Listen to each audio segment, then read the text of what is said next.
मंच पर विराजमान राष्ट्रीय स्वयंसेवक संघ के सरकार्यवाह माननीय दत्तात्रेय होसबोले जी, केंद्रीय मंत्री श्री गजेंद्र शेखावत जी, दिल्ली की लोकप्रिय मुख्यमंत्री रेखा गुप्ता जी, राष्ट्रीय स्वयंसेवक संघ के सभी स्वयंसेवक, अन्य सभी वरिष्ठ महानुभाव, देवी और सज्जनों, कल हमारे एक पुराने स्वयंसेवक और संघ के हर मोड़ पर कहीं न कहीं उनका स्थान रहा है, ऐसे विजय कुमार मल्होत्रा जी को हमने खो दिया। मैं सबसे पहले उनको आदरपूर्वक श्रद्धांजलि देता हूं। साथियों, आज महानवमी है। आज देवी सिद्धिदात्री का दिन है। मैं सभी देशवासियों को नवरात्रि की बधाई देता हूं। कल विजयादशमी का महापर्व है।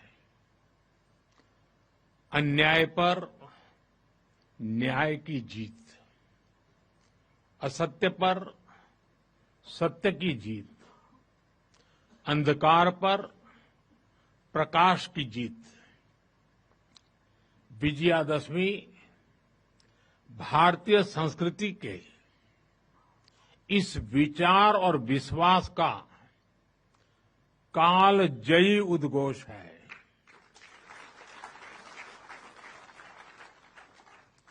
ऐसे महान पर्व पर 100 वर्ष पूर्व राष्ट्रीय स्वयंसेवक संघ की स्थापना, ये कोई संयोग नहीं था। ये हजारों वर्षों से चली आ रही उस परंपरा का पुनरुत्थान था, जिसमें राष्ट्र चेतना समय समय पर उस युग की चुनौतियों का सामना करने के लिए नए नए अवतारों में प्रकट होती है। इस युग में संघ उसी अनादि राष्ट्र चेतना का पुण्य अवतार है।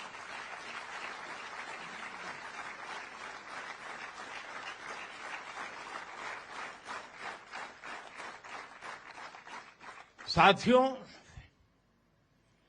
ये हमारी पीढ़ी के स्वयंसेवकों का सौभाग्य है कि हमें संघ के शताब्दी वर्ष जैसा महान अवसर देखने को मिल रहा है। मैं आज इस अवसर पर राष्ट्र सेवा के संकल्प को समर्पित कोटि कोटि स्वयंसेवकों को शुभकामनाएं देता हूं, अभिनंदन करता हूं। मैं संघ के संस्थापक हम सभी के आदर्श परम पूज्य डॉक्टर हेडगेवार जी के चरणों में श्रद्धांजलि अर्पित करता हूं। साथियों, संघ की 100 वर्ष की इस गौरवमयी यात्रा की स्मृति में आज भारत सरकार ने विशेष डाक टिकट और स्मृति सिक्के जारी किए हैं। 100 रुपये के सिक्के पर एक और राष्ट्रीय चिन्ह है और दूसरी ओर सिंह के साथ वरद मुद्रा में भारत माता की भव्य छवि और समर्पण भाव से उसे नमन करते स्वयंसेवक दिखाई देते हैं।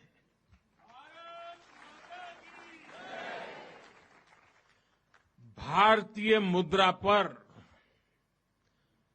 भारत माता की तस्वीर संभवतः स्वतंत्र भारत के इतिहास में पहली बार ऐसा हुआ है।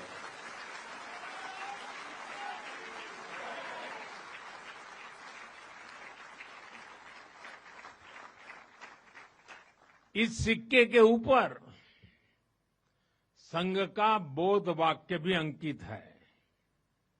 राष्ट्राय स्वाहा इदम राष्ट्राय इदम न मम।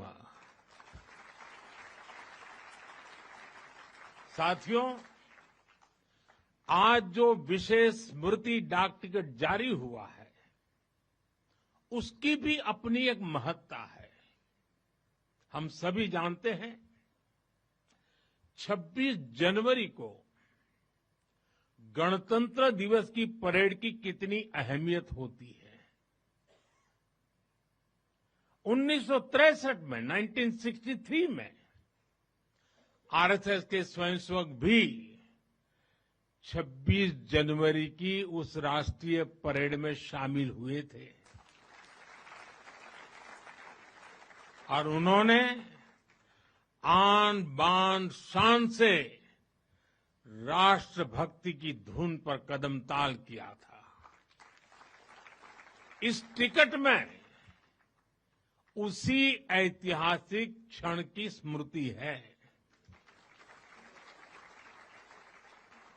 साथियों, संघ के स्वयंसेवक जो अनवरत रूप से देश की सेवा में जुटे हैं, समाज को सशक्त कर रहे हैं, इसकी भी झलक एक स्मारक डाक टिकट में है। मैं इन स्मृति सिक्कों और डाक टिकट के लिए देशवासियों को बहुत बहुत बधाई देता हूं। साथियों, जिस तरह विशाल नदियों के किनारे मानव सभ्यताएं पनपती हैं, उसी तरह संघ के किनारे भी और संघ की धारा में भी सैकड़ों जीवन पुष्पित पल्वित हुए हैं। जैसे एक नदी जिन रास्तों से बहती है, उन क्षेत्रों को, वहां की भूमि को, वहां के गांवों को सुजलाम सुफलाम बनाती हुई अपने जल से समृद्ध करती है, वैसे ही संघ ने इस देश के हर क्षेत्र, समाज के हर आयाम को स्पर्श किया है। यह अविरल तप का फल है, यह राष्ट्र प्रवाह प्रबल है। साथियों, जिस तरह एक नदी कई धाराओं में खुद को प्रकट करती है, हर धारा अलग अलग क्षेत्र को पोषित करती है, संघ की यात्रा भी ऐसी ही है। संघ के अलग अलग संगठन भी जीवन के हर पक्ष से जुड़कर राष्ट्र की सेवा करते हैं। शिक्षा हो, कृषि हो, समाज कल्याण हो, आदिवासी कल्याण हो, महिला सशक्तिकरण हो, कला और विज्ञान का क्षेत्र हो, हमारा श्रमिक भाई बहनों, समाज जीवन के ऐसे कई क्षेत्रों में संघ निरंतर कार्य कर रहा है। और इस यात्रा की भी एक विशेषता रही है। संघ की एक धारा अनेक धारा तो बनी, मल्टीप्लाई तो होती गई, लेकिन उनमें कभी विरोधाभास पैदा नहीं हुआ, डिवीजन नहीं हुआ, क्योंकि हर धारा का, विविध क्षेत्र में काम करने वाले हर संगठन का उद्देश्य एक ही है, भाव एक ही है, राष्ट्र प्रथम, नेशन फर्स्ट। साथियों, अपने गठन के बाद से ही राष्ट्रीय स्वयंसेवक संघ विराट उद्देश्य लेकर चला और ये उद्देश्य रहा राष्ट्र निर्माण। इस उद्देश्य की पूर्ति के लिए संघ ने जो रास्ता चुना वो था व्यक्ति निर्माण से राष्ट्र निर्माण। और इस रास्ते पर सतत चलने के लिए जो कार्यपद्धति चुनी वो थी नित्य नियमित चलने वाली शाखा। साथियों, परम पूज्य डॉक्टर हेडगेवार जी जानते थे कि हमारा राष्ट्र तभी सशक्त होगा जब हर नागरिक के भीतर राष्ट्र के प्रति दायित्व का बोध जागृत होगा। हमारा राष्ट्र तभी ऊंचा उठेगा जब भारत का हर नागरिक राष्ट्र के लिए जीना सीखेगा। इसलिए वो व्यक्ति निर्माण में निरंतर जुटे रहे और उनका तरीका भी कुछ अलग ही था। परम पूज्य डॉक्टर हेडगेवार जी से हम बार बार सुना है, वो कहते थे जैसा है वैसा लेना है, जैसा चाहिए वैसा बनाना है। लोक संग्रह का डॉक्टर साहब का ये तरीका कुछ कुछ अगर समझना है तो हम कुम्हार को याद करते हैं। जैसे कुम्हार ईंट पकाता है तो जमीन की सामान्य सी मिट्टी से शुरू करता है। कुम्हार मिट्टी को लाता है, उस पर मेहनत करता है, उसे आकार देकर तपता है, खुद भी तपता है, मिट्टी को भी तपाता है, फिर उन ईंटों को इकट्ठा करके उनसे भव्य इमारत बनाता है। ऐसे ही डॉक्टर साहब बिल्कुल सामान्य लोगों को चुनते थे, फिर उनको सिखाते थे, विजन देते थे, उनको गढ़ते थे।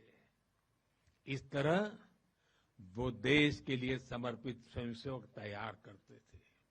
इसलिए संघ के बारे में कहा जाता है कि इसमें सामान्य लोग मिलकर असामान्य अभूतपूर्व कार्य करते हैं।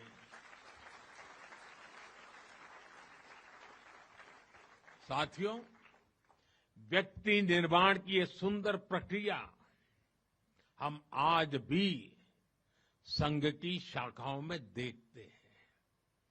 संघ शाखा का मैदान व्यक्ति निर्माण की यज्ञ वेदी है। इन शाखाओं में व्यक्ति का शारीरिक, मानसिक और सामाजिक विकास होता है। स्वयंसेवकों के मन में राष्ट्र सेवा का भाव और साहस दिन प्रतिदिन पनपता रहता है। उनके लिए त्याग और समर्पण सहज हो जाता है।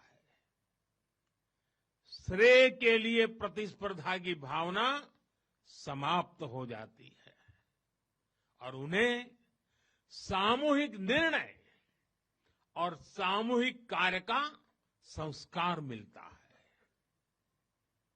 साथियों, राष्ट्र निर्माण का महान उद्देश्य व्यक्ति निर्माण का स्पष्ट पथ और शाखा जैसी सरल जीवंत कार्य पद्धति, यही संघ की 100 वर्षों की यात्रा का आधार बने हैं। इन्हीं स्तंभों पर खड़े होकर संघ ने लाखों स्वयंसेवकों को गढ़ा, जो विभिन्न क्षेत्रों में देश को अपना सर्वोत्तम दे रहे हैं, देश को आगे बढ़ाने के लिए निरंतर प्रयास कर रहे हैं। समर्पण से, सेवा से और राष्ट्र के उत्कर्ष की साधना से। साथियों, जब से अस्तित्व में आया, संघ के लिए देश की प्राथमिकता ही उसकी अपनी प्राथमिकता रही है। इसलिए जिस कालखंड में जो बड़ी चुनौती देश के सामने आई, संघ ने उस कालखंड के अंदर अपने आप को झोंक दिया। संघ उससे जूझता रहा। आजादी की लड़ाई के समय देखें तो परम पूज्य डॉक्टर हेडगेवार जी समेत अनेक कार्यकर्ता ने स्वतंत्रता आंदोलन में हिस्सा लिया। डॉक्टर साहब कई बार जेल तक गए। आजादी की लड़ाई की कितने ही स्वतंत्रता सेनानियों को संघ संरक्षण देता रहा, उनके साथ कंधे से कंधा मिलाकर काम करता रहा। 1942 में 1942 में जब चिमूर में अंग्रेजों के खिलाफ आंदोलन हुआ तो उसमें अनेक स्वयंसेवकों को अंग्रेजों के भीषण अत्याचार का सामना करना पड़ा। आजादी के बाद भी हैदराबाद में निजाम के अत्याचारों के खिलाफ संघर्ष से लेकर गोवा के स्वतंत्रता आंदोलन और दादरा नगर हवेली की मुक्ति तक संघ ने कितने ही बलिदान दिए और भाव एक ही रहा, राष्ट्र प्रथम। लक्ष्य एक ही रहा, एक भारत श्रेष्ठ भारत। साथियों, राष्ट्र साधना की इस यात्रा में ऐसा नहीं है कि संघ पर हमले नहीं हुए, संघ के खिलाफ साजिशें नहीं हुई। हमने देखा है कैसे आजादी के बाद भी संघ को कुचलने का प्रयास हुआ, मुख्य धारा में आने देने का और उसे न आने से रोकने का अनगिनत षड्यंत्र हुए। परम पूज्य गुरु जी को झूठे केस में फंसाया गया, उन्हें जेल तक भेज दिया गया। लेकिन जब पूज्य गुरु जी जेल से बाहर आए तो उन्होंने सहज रूप से कहा, और शायद इतिहास की तवारीख में ये भाव, ये शब्द एक बहुत बड़ी प्रेरणा है। तब परम पूज्य गुरु जी ने बहुत सहजता से कहा था, कभी कभी जीभ दांतों के नीचे आकर दब जाती है, कुचल भी जाती है, लेकिन हम दांत नहीं तोड़ देते, क्योंकि दांत भी हमारे हैं और जीभ भी हमारी है। आप कल्पना कर सकते हैं, जिन्हें जेल में इतनी यातनाएं दी गई, जिन पर भांति भांति के अत्याचार हुए, उसके बाद भी परम पूज्य गुरु जी के मन में कोई रोष नहीं था, कोई दुर्भावना नहीं थी। यही परम पूज्य गुरु जी का ऋषि तुल्य व्यक्तित्व था। उनकी यही वैचारिक स्पष्टता संघ के प्रत्येक स्वयंसेवक के जीवन के मार्गदर्शक बनी। इसी ने समाज के प्रति एकात्मता और आत्मीयता के संस्कारों को सशक्त किया। और इसलिए चाहे संघ पर प्रतिबंध लगे, चाहे षड्यंत्र हुए, झूठे मुकदमे हुए, संघ के स्वयंसेवकों ने कभी कटुता को स्थान नहीं दिया, क्योंकि वो जानते हैं हम समाज से अलग नहीं है। समाज हम सबसे ही तो बना है। जो अच्छा है वो भी हमारा है, जो कम अच्छा है वो भी हमारा है। साथियों, और दूसरी बात, जिसने कभी कटुता को जन्म नहीं दिया, वो है प्रत्येक स्वयंसेवक का लोकतंत्र और संवैधानिक संस्थाओं में अडिग विश्वास। जब देश पर इमरजेंसी थोपी गई तो इसी एक विश्वास ने हर स्वयंसेवक को ताकत दी, उसे संघर्ष करने की क्षमता दी। इन्हीं दो मूल्यों, समाज के साथ एकात्मता और संवैधानिक संस्थाओं के प्रति आस्था ने संघ के स्वयंसेवकों को हर संकट में स्थित प्रज्ञ बना के रखा। समाज के प्रति संवेदनशील बनाए रखा। इसलिए समाज के अनेक थपेड़े झेलते हुए भी संघ आज तक विराट वट वृक्ष की तरह अडिग खड़ा है। देश और समाज की सेवा में निरंतर कार्य कर रहा है। अभी यहां हमारे एक स्वयंसेवक ने इतनी सुंदर प्रस्तुति दी, शून्य से एक शतक बने, शून्य से एक शतक बने, अंक की मन भावना, भारती की जय विजय हो, ले हृदय में प्रेरणा, कर रहे हम साधना, मातृभू आराधना। और उस गीत का संदेश था, हमने देश को ही देव माना है और हमने देह को ही दीप बना करके जलने का सीखा है। वाकई ये अद्भुत था। साथियों, प्रारंभ से संघ राष्ट्रभक्ति और सेवा का पर्याय रहा है।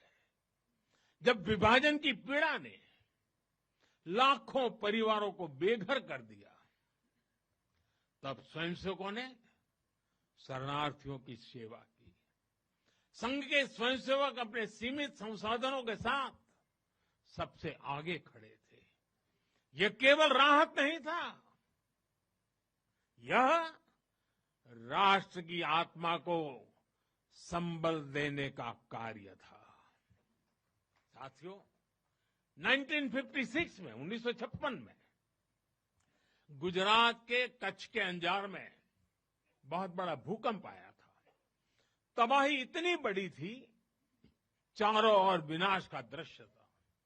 उस समय भी संघ के स्वयंसेवक राहत और बचाव में जुटे थे। तब परम पूज्य गुरु जी ने गुजरात के वरिष्ठ संघ के प्रचारक वकील साहब को, जो उस समय गुजरात का कार्य संभालते थे, उन्हें एक पत्र लिखा था। उन्होंने लिखा था, किसी दूसरे के दुख को दूर करने के लिए निस्वार्थ भाव से खुद कष्ट उठाना एक श्रेष्ठ हृदय का परिचायक है। साथियों, खुद कष्ट उठाकर दूसरों के दुख हरना, ये हर स्वयंसेवक की पहचान है। याद करिए 1962 के युद्ध का वो समय, संघ के स्वयंसेवकों ने दिन रात खड़े रहकर सेना की मदद की, उनका हौसला बढ़ाया, सीमा पर बसे गांवों में मदद पहुंचाई। 1971 में लाखों शरणार्थी पूर्वी पाकिस्तान से भारत की धरती पर आए। उनके पास न घर था न साधन। उस कठिन घड़ी में स्वयंसेवकों ने उनके लिए अन्न जुटाया, आश्रय दिया, स्वास्थ्य सेवाएं पहुंचाई, उनके आंसुओं को पोंछा, उनकी पीड़ा को साझा किया। साथियों, एक बार, और हम जानते हैं 1984 सिखों के खिलाफ जो कत्लेआम चलाया गया था, अनेक सिख परिवार संघ के स्वयंसेवकों के घरों में आकर के आश्रय ले रहे थे। यह स्वयंसेवकों का स्वभाव रहा है। साथियों, एक बार पूर्व राष्ट्रपति डॉक्टर एपीजे अब्दुल कलाम चित्रकूट गए थे। वहां उन्होंने नानाजी देशमुख जिस कार्य को कर रहे थे, उस आश्रम स्थान को देखा था, वहां के सेवा कार्य देखे, वो हैरान रह गए थे। उसी प्रकार से पूर्व राष्ट्रपति प्रणब मुखर्जी भी जब नागपुर गए, तो वो भी संघ के अनुशासन, संघ की सादगी, उसको देखकर बहुत प्रभावित हुए थे। साथियों, आज भी आप देखें, पंजाब की बाढ़, हिमाचल उत्तराखंड की आपदा, केरल के वायनाड की त्रासदी, हर जगह स्वयंसेवक सबसे पहले पहुंचने वालों में से एक रहते हैं।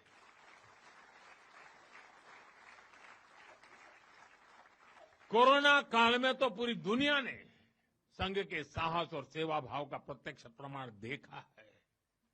साथियों, अपनी 100 वर्ष की इस यात्रा में संघ का एक बड़ा काम ये रहा है, उसने समाज के अलग अलग वर्गों में आत्मबोध जगाया, स्वाभिमान जगाया।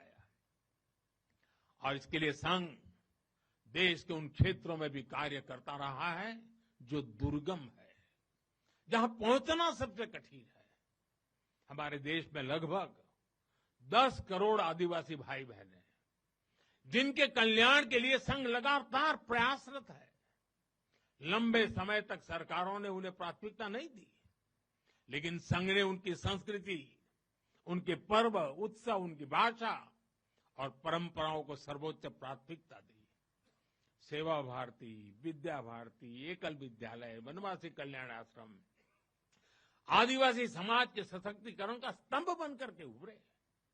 आज हमारे आदिवासी भाई बहनों में जो आत्मविश्वास आया है, उनके जीवन में बदल रहा है। साथियों, संघ दशकों से आदिवासी परंपराओं, आदिवासी रीति रिवाजों, आदिवासी मूल्यों को सहजने संवारने में अपना सहयोग देता रहा है, अपना कर्तव्य निभा रहा है। उसकी तपस्या ने भारत की सांस्कृतिक पहचान सुरक्षित रखने में बड़ी भूमिका निभाई है। मैं देश के दूर सुदूर कोने कोने में आदिवासियों का जीवन आसान बनाने में लगे संघ के लाखों स्वयंसेवकों की भी सराहना करूंगा।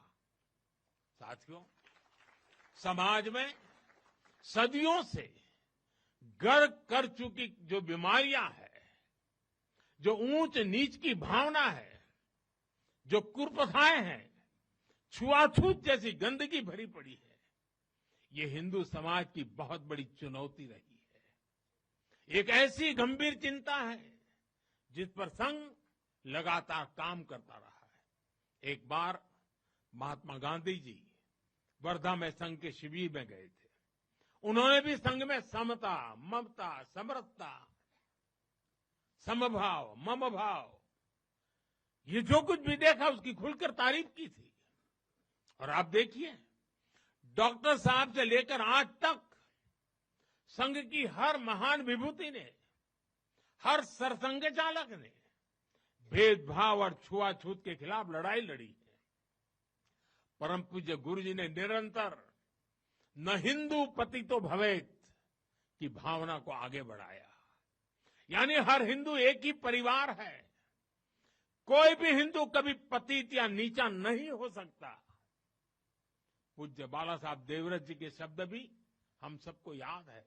वो कहते थे, छुआछूत अगर पाप नहीं, छुआछूत अगर पाप नहीं तो दुनिया में कोई पाप नहीं है। सरसंघ चालक रहते हुए पूज्य रज्जू भैया जी और पूज्य सुदर्शन जी ने भी इसी भावना को आगे बढ़ाया। वर्तमान सरसंघ चालक आदरणीय मोहन भागवत जी ने भी समरसता के लिए समाज के सामने स्पष्ट लक्ष्य रखा है और गांव गांव तक इस बात की ज्योत जगाई है। क्या है वो? उन्होंने कहा, एक कुआं, एक मंदिर और एक श्मशान। इसे लेकर संघ देश के कोने कोने में गया है। कोई भेदभाव नहीं, कोई मतभेद नहीं, कोई मनभेद नहीं। यही समरसता का आधार है, यही सर्वसमावेशी समाज का संकल्प है। और संघ इसी को निरंतर नई शक्ति दे रहा है, नई ऊर्जा दे रहा है। साथियों, जब 100 साल पहले संघ अस्तित्व में आया था, तो उस समय की आवश्यकताएं, उस समय के संघर्ष कुछ और थे। तब हमें सैकड़ों वर्षों की राजनीतिक गुलामी से मुक्ति पानी थी, अपने सांस्कृतिक मूल्यों की रक्षा करनी थी। लेकिन आज 100 वर्ष बाद जब भारत विकसित होने की तरफ बढ़ रहा है, जब भारत दुनिया की तीसरी सबसे बड़ी इकोनॉमी बनने जा रहा है,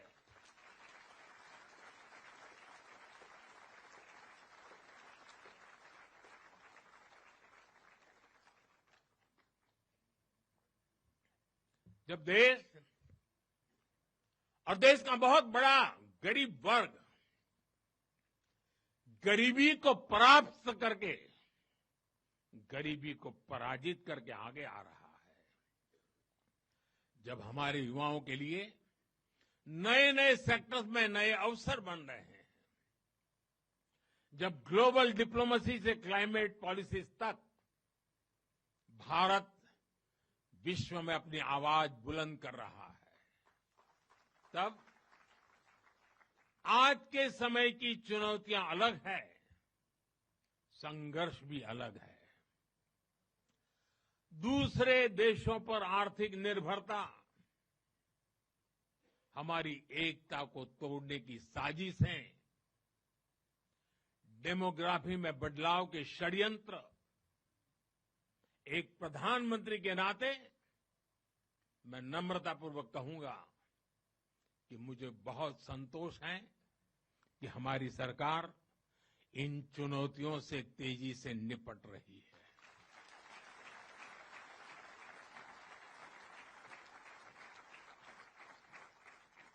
वहीं एक स्वयंसेवक के नाते मुझे ये भी खुशी है कि राष्ट्रीय स्वयंसेवक संघ ने न केवल इन चुनौतियों को पहचान की है, बल्कि इन चुनौतियों से निपटने के लिए ठोस रोड मैप भी बनाया है।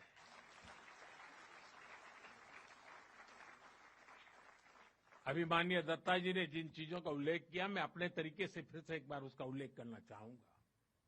साथियों, संघ के पंच परिवर्तन, स्वबोध, सामाजिक समरसता, कुटुंब प्रबोधन, नागरिक शिष्टाचार और पर्यावरण, ये संकल्प हर स्वयंसेवक के लिए देश के समक्ष उपस्थित चुनौतियों को परास्त करने की बहुत बड़ी प्रेरणा है। साथियों, स्वबोध यानी स्वयं का बोध, स्वबोध यानी गुलामी की मानसिकता से मुक्त होकर अपनी विरासत पर गर्व करना, स्वभाषा पर गर्व करना। स्वबोध यानी स्वदेशी, आत्मनिर्भर होना। और मेरे देशवासियों, ये बात समझ के चलिए, आत्मनिर्भर ये विकल्प के तौर पर नहीं है, ये अनिवार्यता के रूप में है।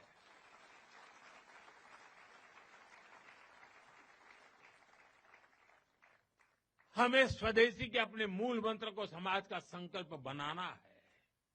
हमें वोकल फॉर लोकल के अभियान को उसकी सफलता के लिए वोकल फॉर लोकल ये हमारा निरंतर एक नई ऊर्जा प्रदान करने वाला घोषवाक्य होना चाहिए, प्रयास होना चाहिए। साथियों, संघ ने सामाजिक समरसता को हमेशा अपनी प्राथमिकता बनाए रखा है। सामाजिक समरसता यानी वंचित को वरीयता देकर सामाजिक न्याय की स्थापना करना, देश की एकता को बढ़ाना। आज राष्ट्र के सामने ऐसे संकट खड़े हो रहे हैं जो हमारी एकता, हमारी संस्कृति और हमारी सुरक्षा पर सीधा प्रहार कर रहे हैं। अलगाववादी सोच, क्षेत्रवाद, कभी जाति, कभी भाषा को लेकर विवाद, कभी बाहरी शक्तियों द्वारा भड़काई गई विभाजनकारी प्रवृत्तियां, ये सब अनगिनत चुनौतियां हमारे सामने खड़ी है। भारत की आत्मा हमेशा विविधता में एकता ही रही है। अगर इस सूत्र को तोड़ा गया तो भारत की शक्ति भी कमजोर होगी, और इसलिए हमें इस सूत्र को निरंतर जीना है, उसे मजबूती देनी है। साथियों, सामाजिक समरसता को आज डेमोग्राफी में बदलाव के षड्यंत्र से, घुसपैठियों से भी बड़ी चुनौती मिल रही है। ये हमारी आंतरिक सुरक्षा और भविष्य की शांति से भी जुड़ा हुआ प्रश्न है, और इसलिए मैंने लाल किले से डेमोग्राफी मिशन की घोषणा की है। हमें इस चुनौती से सतर्क रहना है, इसका डटकर मुकाबला करना है। साथियों, कुटुंब प्रबोधन आज समय की मांग है। जो समाज शास्त्र के सदियों से चली आई पंडितों की भाषा है, उनका कहना है, हजारों साल तक भारत के जीवन में जो प्राण शक्ति रही है, उसके अंदर एक कारण उसकी परिवार संस्था है। भारतीय समाज व्यवस्था की सबसे मजबूत इकाई अगर कोई है तो भारतीय समाज में पनपी हुई एक मजबूत परिवार व्यवस्था है। कुटुंब प्रबोधन यानी उस परिवार संस्कृति का पोषण जो भारतीय सभ्यता का आधार है, जो भारतीय संस्कृति से प्रेरित है, जो जड़ों से जुड़े हैं। परिवार के मूल्य, बुजुर्गों का सम्मान, नारी शक्ति का आदर, नौजवानों में संस्कार, अपने परिवार के प्रति दायित्वों को निभाना, उसे समझना, उस दिशा में परिवार को, समाज को जागरूक करना बहुत ही आवश्यक है। साथियों, अलग अलग कालखंड में जो भी देश आगे बढ़ा उसमें नागरिक शिष्टाचार की बहुत बड़ी भूमिका रही है। नागरिक शिष्टाचार अर्थात कर्तव्य की भावना, नागरिक कर्तव्य का बोध हर देशवासी में हो। स्वच्छता को बढ़ावा, देश की संपत्ति का सम्मान, नियमों और कानूनों का सम्मान, हमें इसे लेकर आगे बढ़ना है। हमारे संविधान की भावना है नागरिक अपने कर्तव्यों का पालन करे। हमें संविधान की इसी भावना को निरंतर सशक्त करना है। साथियों, पर्यावरण की रक्षा वर्तमान और आने वाली पीढ़ियों के लिए बहुत जरूरी है। ये पूरी मानवता के भविष्य से जुड़ा है। हमें इकोनॉमी के साथ ही इकोलॉजी की भी चिंता करनी है। जल संरक्षण, ग्रीन एनर्जी, क्लीन एनर्जी, ये सारे अभियान इसी दिशा में है। साथियों, संघ के ये पंच परिवर्तन, ये वो साधन है जो देश का सामर्थ्य बढ़ाएंगे, जो देश को विभिन्न चुनौतियों से निपटने में मदद करेंगे, जो 2047 तक विकसित भारत के निर्माण का आधार होंगे।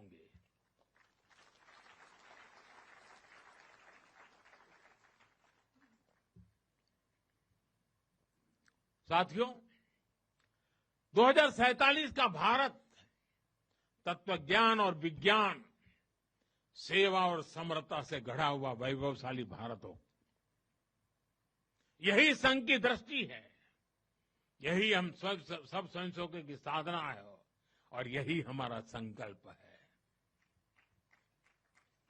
साथियों, हमें हमेशा हमेशा याद रखना है, संघ बना है राष्ट्र के प्रति अटूट आस्था से। संघ चला है राष्ट्र के प्रति अगाध सेवा के भाव से। संघ तपा है त्याग और तपस्या की अग्नि में। संघ निखरा है संस्कार और साधना के संगम से। संघ खड़ा है राष्ट्र धर्म को जीवन का परम धर्म मान करके। संघ जुड़ा है भारत माता की सेवा के विराट स्वप्न से। साथियों, संघ का आदर्श है संस्कृति की जड़ें गहरी और सशक्त हो। संघ का प्रयास है समाज में आत्मविश्वास और आत्मगौरव हो। संघ का लक्ष्य है हर हृदय में जन सेवा की ज्योति प्रज्वलित हो। संघ का दृष्टिकोण है भारतीय समाज सामाजिक न्याय का प्रतीक बने। संघ का ध्येय है विश्व मंच पर भारत की वाणी और प्रभावी बने। संघ का संकल्प है भारत का भविष्य सुरक्षित और उज्जवल बने। मैं एक बार फिर आप सभी को इस ऐतिहासिक अवसर की बधाई देता हूं। कल विजयादशमी का पावन पर्व है। हम सबके जीवन में विजयादशमी का एक विशेष महत्व है। मैं उसके लिए भी आप सबको शुभकामनाएं देते हुए मेरी वाणी को विराम देता हूं। बहुत बहुत धन्यवाद।